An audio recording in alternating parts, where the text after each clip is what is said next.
हमारी छोटी बच्ची है 12 साल का। हाँ, उसको गर्दन पर नस दबा हुआ है, इसका ये इशारा कराया था मैं जी। तो उसका कुछ इलाज बताइए। गर्दन पर नस दबा हुआ है तो गर्दन टेढ़ी हो गई है कि क्या होता है, दर्द होता है कि क्या हो गया?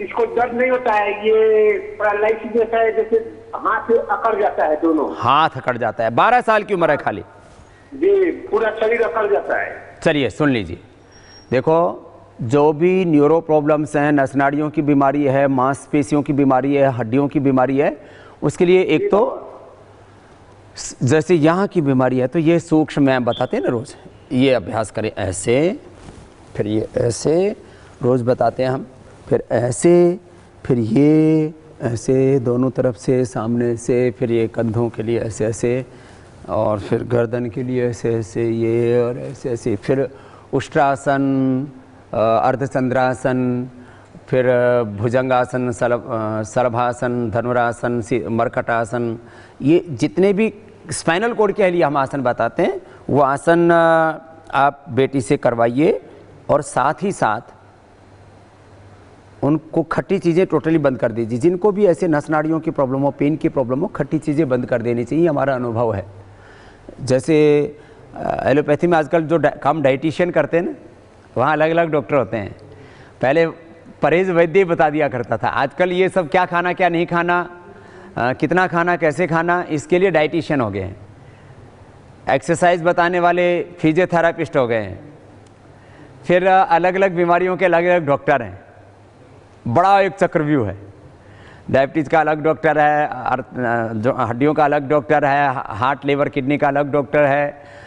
तो एक तो आप योग अवश्य कीजिए, करवाइए ऐसे जितने भी पेशेंट हैं जिनको इस तरह के नस नाड़ियों की हड्डियों की प्रॉब्लम है। दूसरा, जो भी हड्डियों से रिलेटेड, नस नाड़ियों से रिलेटेड ऐसे अकड़न होती है, दर्द होता है, उसके लिए 3-4 कॉमन चीज़ें हैं। एक एलोवेरा जूस, दूसरा गिलोय, तीसरा शिलाजीत। शिलाजीत या अश्वशिला कैप्सूल, अश्वशिला ज़्यादा बेहतर है, उसमें अश्वगंधा भी है, शिलाजीत भी है। अश्वगंधा और शिलाजीत दोनों मिलकर के नस नाड़ियों को, हड्डियों को, मांसपेशियों को बहुत अच्छा कर देते हैं। तो अश्वशिला कैप्सूल एक सुबह शाम दोपहर, चंद्रप्रभावटी एक गोली, और त्रयोदशांग गुग्गल, ये जो नस नाड़ीगत वात होता है, अस्थिगत वात होता है, उस सब के लिए बहुत अच्छा होता है। तो ये 3 चीज़ें दे दी, अश्वशिला, चंद्रप्रभा, त्रयोदशांग।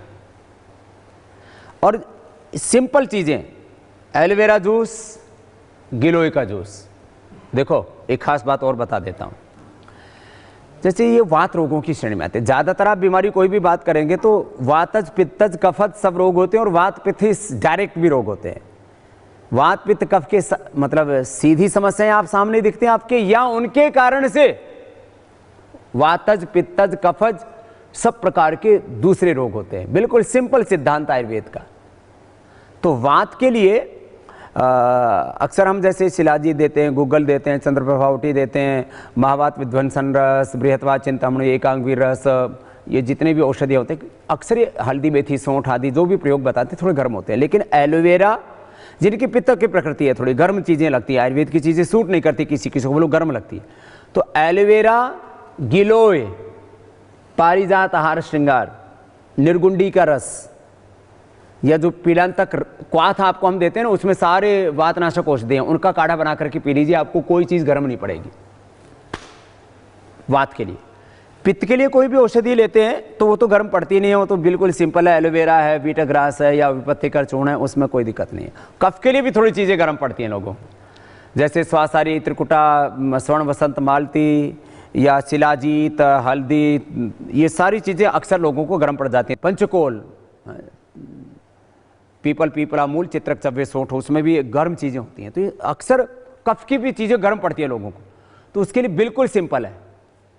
मुलेठी क्वाथ, स्वासारी क्वाथ या स्वासारी प्रभा बिल्कुल भी गर्म नहीं पड़ते, और आपका कफ रोग ठीक हो जाता है। बहुत ज़रूरी बात मैं आपको बता रहा हूँ। तो ये थोड़ा सा मैंने हट करके बताया, और वात, पित्त, कफ का एक समाधान भी आपको मैंने दे दिया।